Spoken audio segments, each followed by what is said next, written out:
Votre invité aujourd'hui dans la grande interview en direct sur Boursorama, c'est Yves Verrier, le secrétaire général de Force Ouvrière. Bonjour. Bonjour. Merci d'être là en direct avec nous. Vous sortez de chez le Premier ministre. Premier entretien bilatéral, il vous a reçu. Qu'est-ce qu'il vous a dit? À quoi ça sert? Et vous, qu'est-ce que vous l'avez dit aussi? Parce qu'il y a des lignes rouges, j'imagine, à ne pas franchir pour Force Ouvrière. Ou c'est trop tôt? Oui, enfin, disons qu'à ce stade, c'était un premier contact. Moi, j'ai quand même souligné le fait que c'était positif que le Premier ministre, dès ses premiers pas, non seulement a parlé du dialogue social, des interlocuteurs sociaux, mais reçoivent et prennent 2 journées pour recevoir les uns après les autres les organisations syndicales de salariés d'une part et les organisations représentant les employeurs, les entreprises, pour faire le point sur les dossiers du moment qui ne sont pas de petits dossiers. La crise sanitaire, qui n'est pas derrière nous. Mais il vous dit quoi de neuf? Il vous dit quoi de neuf par rapport à, ok, je comprends, c'est assez protocolaire, etc. Il fait le point, mais qu'est-ce qu'il vous dit de plus que vous ne saviez pas? Qu'est-ce qui vous a surpris dans ce qu'il vous a dit? Je ne sais pas moi.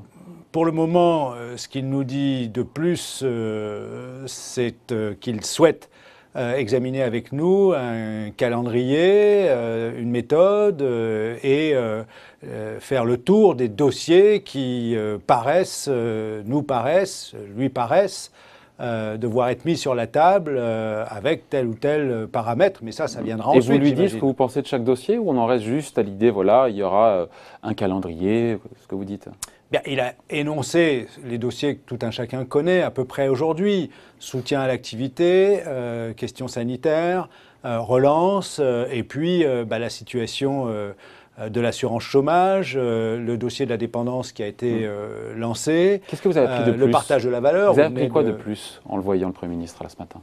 J'ai appris de plus qu'à l'évidence, il souhaitait marqué qu'il voulait donner plus de place au dialogue social. Peut-être plus de place au dialogue social, plus de place à la concertation. qu'Édouard Philippe. Disons changer de visage, puisque ce n'est plus le Premier ministre, et donc changer peut-être d'approche, de méthode, de type de contact, voilà. Mais il n'en demeure pas moins qu'au final, ce qui importera, c'est ce qu'on se dira. Moi, je parle toujours franchement, sincèrement, ce que je dis en tête-à-tête, comme ce matin, ou ce que je dis publiquement est la même chose.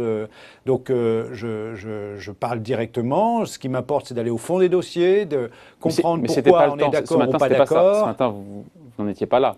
On a commencé, j'ai commencé à lui redire que pour moi, la priorité, ça restait et ça devait être l'emploi, et l'emploi avec les salaires, ça c'est une donnée importante.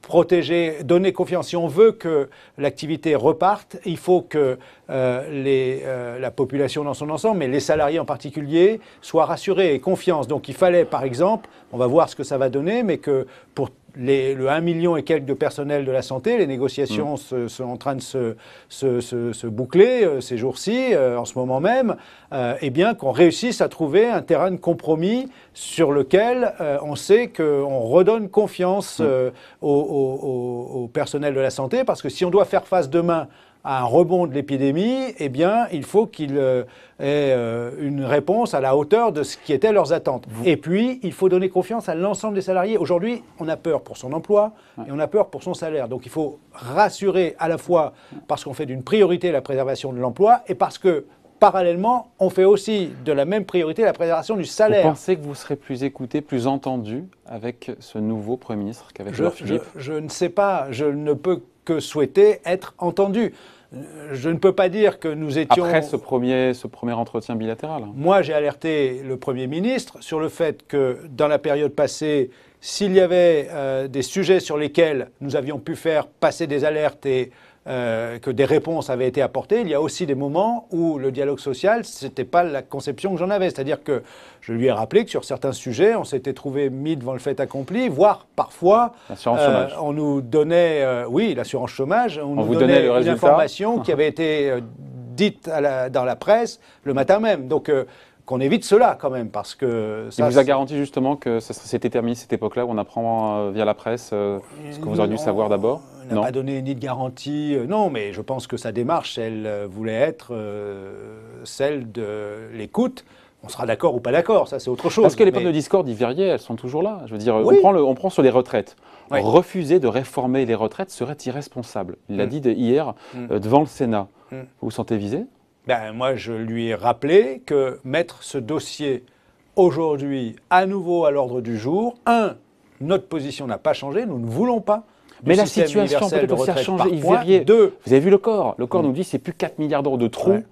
Cette année, c'est 30 milliards. Ouais, alors, justement, est-ce que la donne financière, la configuration financière n'a pas changé? Le corps, ce qu'il dit, c'est que les incertitudes provoquées par la crise sanitaire et économique, le fait que le corps n'a pas été en mesure d'établir son rapport. Le bilan est encore marqué par de très fortes incertitudes. Bilan statistique encore provisoire sur la surmortalité liée à la crise sanitaire. Fortes incertitudes sur le devenir de la maladie. Des effets économiques encore très incertains. Je ne l'ai pas inventé, 30 milliards. Non, mais des effets économiques encore très incertains sur 2020, etc., etc. Autrement dit, le corps nous dit que du fait de toutes ces incertitudes, il n'est pas en capacité de produire son rapport sur la situation financière. Il y a un déficit de ressources pour les régimes de retraite de l'ordre de 25 milliards d'euros. Je rappelle que le volume total des prestations de retraite, c'est 320 milliards d'euros. Ouais. Donc, il y a un déficit de recettes, oui, qui est lié à l'arrêt de l'économie et à une reprise difficile. Mais c'est vrai pour les retraites, c'est vrai pour les régimes sociaux dans leur ensemble, c'est vrai pour les recettes de l'État. Il y a une situation extraordinaire de crise inédite qui provoque cette situation. Et ce que j'ai dit très précisément au Premier ministre ce matin, c'est qu'il ne fallait pas là-dessus restreindre l'examen de cette situation au seul sujet des retraites et nous demander de trouver des solutions, parce que les solutions, on sait quelles seront. C'est ce qu'il vous demande. Ce sera ni augmentation de cotisation, parce que les patrons nous diront c'est pas le moment, compte tenu des difficultés économiques, d'augmenter le coût du travail. On connaît la chanson. Ce ne sera pas la baisse des pensions, parce que ce ne serait pas acceptable. Voilà. Et pas souhaitable non plus en période de reprise. Bien sûr. Et qu'est-ce qui reste? L'âge. Ouais. Or, nous ne sommes pas d'accord ni pour reculer l'âge légal de la retraite, ni pour allonger la durée de cotisation. Mais je rappelle quand même qu'elle est déjà bientôt à 43 ans. Les jeunes, ils vont rentrer à quel âge sur l'emploi? Et donc, à quel âge, avec 43 ans de cotisation demain, vont-ils partir à la retraite? S'ils rentrent plus tard. Bon, mais encore une fois, on voit bien le hiatus, encore une fois. Il faut sortir l'effet de la crise économique. L'urgence, c'est le financement actuel du régime. Il l'a dit. Oui, mais il faut sortir. Donc déjà, vous n'êtes pas d'accord là-dessus, parce que vous dites qu'il n'y a pas d'urgence. Non, je ne suis pas d'accord, parce que je dis qu'il faut sortir l'effet de la crise sanitaire, le Covid. Ça n'est pas de la responsabilité du régime de retraite. C'est cette situation économique qui provoque, mais pas seulement pour les retraites. Et la reprise économique, dans votre sens, la reprise économique va faire de nouveau rentrer des cotisations. Voilà. Et donc ça ira mieux l'année prochaine. Donc vous dites pas d'urgence. L'urgence, c'est l'emploi, les salaires, se préparer à une éventuelle retour de l'épidémie. Pourquoi je dis cela? Parce que s'y préparer pour se donner les moyens d'éviter, s'il y a un rebond de l'épidémie, de devoir à nouveau confiner en tout ou partie l'épidémie. Ça veut dire qu'il faut être prêt en termes de moyens d'y faire face. Les dispositions, barrières, vous en avez parlé oui, avec lui. Les tests, les matériels médicaux, il vous dit quoi là-dessus? Rassurer et conforter le secteur de la santé, c'est la négociation en ce moment. Voilà, il faut s'y préparer pour éviter cela. C'est ça l'urgent. Comme il faut préserver les emplois, les salaires, comme il faut un plan de relance rapide. Et moi, je viens de vous entendre parler de tous les salariés de la dite deuxième ligne jusqu'aux caissières, en passant par les transporteurs, l'emballage, la production agricole, la transformation, etc., l'approvisionnement de la population au quotidien. Il faut s'appuyer sur ces métiers, les services à domicile, aux personnes âgées, aux personnes dépendantes. Il faut s'appuyer sur tous ces emplois, les repositionner, les revaloriser, parce qu'il faut que la relance s'appuie sur la confiance, la reconnaissance de toutes celles et tous ceux qui travaillent. Du magazine Le Point qui expliquait que si on augmentait, c'est le point de vue du Point, c'est qu'à le dire, mais si on augmentait le salaire des caissières, elles seraient remplacées par des robots, par des machines. Et on peut peut-être dire, ben non, on interdit. On veut des caissières. Vous pensez que c'est admirable, une vie où on n'est plus que confronté à des robots? Là, on vient de s'apercevoir du rôle essentiel. Heureusement qu'elles étaient là. Heureusement qu'étaient là ceux qui mettent en rayon. Heureusement qu'étaient là les transporteurs qui ont transporté l'approvisionnement. Heureusement qu'étaient là ceux qui travaillent dans l'agroalimentaire. Heureusement que toutes celles et ceux-là étaient là alors qu'ils n'avaient pas de moyens de protection. Donc, si, je le redis encore une fois, il faut, parce qu'on a délocalisé l'industrie. Si on nous dit on automatise les caisses, comme on l'a fait pour les péages autoroutiers, etc., qu'est-ce qui reste, hein? Et a-t-on besoin d'une société qui se déshumanise? Non. Donc, on peut regarder autrement les choses. Il faut valoriser ces emplois, les voir comme on l'a dit tout au long de la crise, comme essentiels à notre société. Ouais. Donc, vous notez quand même cette pomme de discorde entre vous et le Premier ministre sur le fait de régler le problème financier sur 2020 et peut-être les années suivantes. Tout le monde l'a dit, les organisations patronales. Sur la durée de cotisation, le Premier ministre, il a dit, il a botté en touche sur la durée de cotisation. Hier sur BFM TV, le Premier ministre. Oui, je ne sais pas s'il a botté en touche. Pour le moment, je n'ai pas entendu beaucoup parler du système universel. Donc, je n'ai pas l'impression que ce soit... Il le fait en 2 temps, apparemment. L'urgence, il dit en tout cas. Mais je vois encore une fois cette pomme de discorde et vous l'assumez. Mais parce que je pense qu'il faut traiter ce déficit de recettes des régimes sociaux dans le cadre de la dette publique et non pas demander aux salariés de se serrer la ceinture, de travailler plus longtemps, parce qu'il y a aussi un effet contre-productif. Aujourd'hui, qu'est-ce qui se passe dans les entreprises où on nous annonce des suppressions d'emplois? Hier, c'était Airbus. On se bagarre pour éviter les départs contraints. Donc, on essaye de faire en sorte que s'il y a des suppressions d'emplois, ce soit des départs volontaires. Aujourd'hui, vous ne partez pas volontairement quand vous avez 40 ans, parce que la situation est trop incertaine. Donc, qu'est-ce qui va l'emporter? C'est les départs à quelques moments, pas loin de la retraite. On va faire un peu de départ anticipé. Pour faire quoi?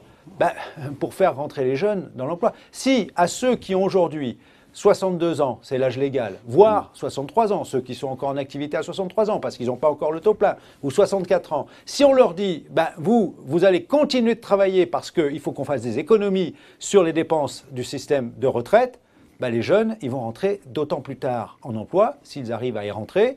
Et pour le coup, on nous a suffisamment dit qu'il ne fallait pas faire porter la dette sur les générations à venir. Eh bien, c'est exactement les vieux au travail qui piquent le boulot des jeunes. Il y a du pour et du contre. Hein. C'est pas si évident, encore une fois. Il y a des gens qui disent que c'est pas si évident. Régulièrement, on a fait des plans d'emploi pour soutenir l'emploi des seniors. Et très souvent, quelques temps après, qu'est-ce qu'il fallait faire? Un plan pour soutenir l'emploi des jeunes. Donc, et quelques temps après, qu'est-ce qu'il fallait faire? À nouveau, parce qu'il y a des effets de vase communicants. Et on sait très bien que les entreprises ont plutôt tendance à se séparer des emplois des plus âgés pour recruter plus jeunes, parce que ça coûte moins cher en début de carrière à l'entreprise. Ça dépend des secteurs d'activité, ça dépend des qualifications, ça dépend des compétences. Donc moi, en tout cas, j'ai dit qu'il fallait définitivement qu'on mette tout sur la table. Les aides publiques aux entreprises, je le répète, je l'ai dit assez souvent, 140 milliards d'euros au bas mot chaque année. Est-ce qu'on peut regarder, évaluer l'efficacité, voire réorienter une partie de ces aides à, justement, peut-être un meilleur équilibre des régimes sociaux? Les dividendes, le ministre de l'économie, des finances et aujourd'hui de la relance, c'est important, avait dès le début de la crise, dans le contexte de l'activité partielle, appelé les entreprises à modérer, 2 tiers des boîtes du CAC 40, à ne pas verser 2 tiers des boîtes du CAC 40, 2 tiers, ont soit supprimé, soit réduit. Il a été entendu. Hein. Oui, mais qu'on mette tout sur la table. Qu'on mette tout sur la table. Donc voilà, je pense qu'on ne peut pas revenir comme si de rien n'était et se dire et mettre sur le compte des régimes de retraite, des régimes sociaux d'une manière plus générale, l'effet d'une crise qui n'a rien à voir avec les systèmes de la sécurité sociale et en particulier des retraites. Et il y a l'assurance chômage. Juste, il faut parler, vous l'évoquiez à demi-mot, Yves Verrier, les mobilisations, on a vu Airbus, chez Hop, chez Nokia, chez Sanofi, on a vu hier plusieurs milliers de manifestants se mobiliser à travers tout le pays sur différents sites contre les suppressions d'emplois post-Covid. J'ai fait le calcul sur ces boîtes-là, on est déjà à 8000 suppressions de postes. Est-ce que ces suppressions sont tout le temps ou pas tout le temps justifiées? Ça dépend des secteurs. C'est là où évidemment. Si vous prenez Airbus, par exemple, qu'est-ce que disent nos camarades Airbus? FO est le les principal avions, syndicat ils sont coulés au sol. Il y a une raison objective, c'est qu'on construit moins d'avions. Air France, qu'est-ce qui se passe? Il y a moins de vols, donc il y a moins d'activité. Donc il faut redimensionner l'entreprise, non? Le syndicat FO Air France, comme le syndicat FO Airbus, s'aperçoit que dans ce contexte-là, il y a aussi des dispositions en termes de suppression d'emplois qui correspondent à une réforme de structure qui vise à faire des économies de plus long terme. Donc certains profitent, on voit à l'évidence qu'il y a une part d'aubaine, d'effet d'aubaine, de situation où certes, chez qui? Dans certains... Chez Airbus? Chez Air France? Mes camarades FO Airbus estiment qu'il y a une part des suppressions d'emplois qui tiennent à une volonté de restructurer, de faire de l'économie sur les coûts de manière plus structurelle, plus tendancielle, pas simplement du fait de la situation actuelle. Donc c'est là-dessus qu'ils sont mobilisés d'ailleurs pour éviter ce type d'effet. C'est la même chose à Air France. Ils sont mobilisés pour les suppressions d'emplois qui ne sont pas liées à la crise du Covid. Absolument. Et préserver au maximum les emplois qui sont mis un peu en stand-by du fait de la crise du Covid, en se disant, si on dépasse cette crise, si on dépasse l'enjeu sanitaire, si on arrive à faire que le risque de l'épidémie est derrière nous, parce qu'on a un vaccin, parce qu'on a limité sa circulation, parce qu'on prend les bonnes dispositions pour s'en protéger, etc., et que du coup, la population est rassurée du point de vue de sa santé, l'économie repartira. Et si l'économie repart, eh bien, il aura fallu, au préalable, se préoccuper de préserver les emplois pour qu'ils soient là le moment venu. Sauf qu'on ne sait pas, ce temps de latence, combien de temps il peut durer. On ne sait pas aujourd'hui. On ne sait pas aujourd'hui, mais le risque serait, parce qu'on ne sait pas, de mettre tout ce monde-là au chômage purement et simplement. On réembaucherait parce que ça, 2 ans après, c'est ça ? On ne repart pas dans les mêmes conditions. Et de toute façon, je vais vous dire, le coût, il est à peu près le même. Les tuyaux ne seront pas les mêmes, mais on ne va pas laisser dans la misère ceux qui n'ont plus d'emploi. C'est pour ça d'ailleurs qu'il faut revenir sur les dispositions de la réforme de l'assurance chômage, très vite. Je l'ai redit au Premier ministre ce matin. Il faut revenir aux dispositions qui précédaient la réforme qui a été imposée par le gouvernement en juin de l'année dernière, en matière d'entrée dans les droits, de rechargement des droits, de calcul de l'allocation. Si j'ai bien compris, cette seconde partie de la réforme de l'assurance chômage, pardon, on passe d'un sud. Ce que je veux savoir, c'est si elle est décalée sur l'ensemble des dispositions. C'est un report, c'est pas un report, c'est pas une abrogation, c'est un report, vous avez compris la nuance. Pour le moment, c'est un report. Pour le moment, c'est un report. Donc vous êtes à demi satisfait. Et y compris sur le report, je veux savoir exactement ce qu'on reporte, puisqu'il y a un certain nombre de mesures. Calcul des indemnités, non ? Alors, le calcul du salaire journalier de référence qui permet de calculer l'indemnité, mais il y a aussi un aspect important, c'est le rechargement des droits. Aujourd'hui, il vous faut retravailler 6 mois. Auparavant, c'était 1 mois. Et ça, c'est important, le rechargement. Rechargement, pardon. Oui, rechargement. Ouais. Donc ça, c'est important parce que c'est tous les petits contrats courts. Et on risque de voir se multiplier les contrats courts, malheureusement. Et donc, pour joindre les deux bouts entre deux contrats, il est important qu'on revienne sur cette disposition. Il y a ces annonces de plans sociaux qui se multiplient de jour en jour. Vous êtes inquiet. Pourtant, tant d'argent a déjà été déversé pour aider, pour éviter les faillites. Oui, mais quoi qu'il en coûte, avait dit le président. Oui. Qu'est-ce que vous demandez de plus au gouvernement ? Conditionner les aides au maintien de l'emploi, interdire les suppressions de postes ? Oui, moi je pense que là où il y a quand elles sont pas légitimes publique, il faut qu'elles soient conditionnées, en particulier à la non-suppression d'emploi, au non-licenciement, et que ce soit contrôlé et sanctionné si les conditions ne sont pas respectées. Et si c'est lié à la crise du Covid, à savoir des avions qui restent cloués au sol chez Hop, et il faut bien redimensionner l'entreprise. Oui, mais si il y a aide publique pour soutenir l'emploi, justement parce que l'activité est en berne, eh bien, la contrepartie, c'est qu'on ne supprime pas l'emploi. Donc ça vous choque que des entreprises qui ont touché les aides d'État, et elles sont nombreuses, bien sûr, quelle que soit leur forme, les aides d'État, on parle de prêts garantis par l'État, on parle de report de charges, on parle de recapitalisation. Qui contrôle quoi dans cette affaire ? Oui, ça me choque. À partir du moment où c'est la collectivité, parce que quand on dit c'est l'État qui paye, c'est qui l'État ? C'est la collectivité.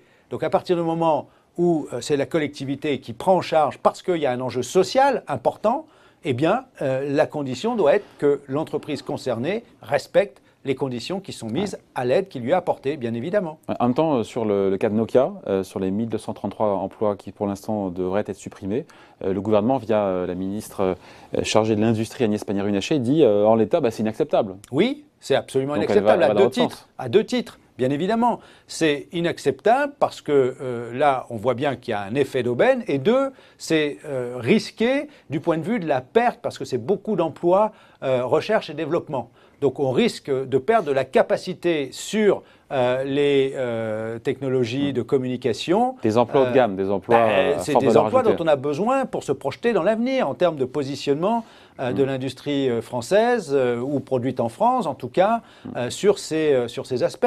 Donc oui, c'est pas acceptable et tant mieux que le gouvernement le dise. Dernière question, Yves Verrier. Vous avez le sentiment, je reviens au Premier ministre, qui cherche à calmer le jeu avec vous, avec les syndicats au sens large ? Encore une fois, à partir du moment où on discute, on ne se dispute pas a priori. Maintenant, la discussion, si elle débouche sur un désaccord, le désaccord, il faudra qu'on voit comment on le règle. On n'en est pas encore là. Hein. Non, Une on est dans après l'autre. la discussion pour le moment. Et vous le revoyez d'ailleurs On se revoit tous ensemble cette fois dans le cadre d'une réunion 20 juillet, multilatérale. c'est ça? Le 17 Le juillet. 17 juillet. Bon voilà, merci d'avoir été avec nous. Yves Verrier, donc Merci à vous. secrétaire général de Force Ouvrière, invité de la grande interview en direct sur Boursorama. Merci.